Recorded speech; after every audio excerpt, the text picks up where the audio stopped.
Hello friends आपणमानंकर प्रिय serial Kedar गौर देखिए गोटे जबरदस्त सीन अच्छी।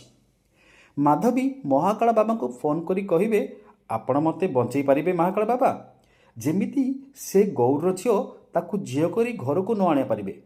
तापरे महाकाल बाबा माधवी को कहिबे तू से झील को अटकेबा कहीं चाहूचु।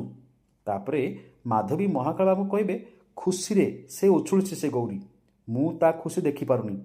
एबे से माने दत्तकर्म पूजा आरंभ करदेवे। तापरे महाकाल बाबा कहिबे ए पूजा से गौरी को देई सुखर फल आउ तो पाई हब काल। यह माधवी शुणी आश्चर्य होइजिबे। सेपटू गौरी बहुत खुशी सहित तांको झील घर को आने पूजारे लगे पड़े। एबे दर्शक बंधु केदार गौरी सीरियल रे एबे आगको कार हेबो जय, माधवीर ना गौरीर?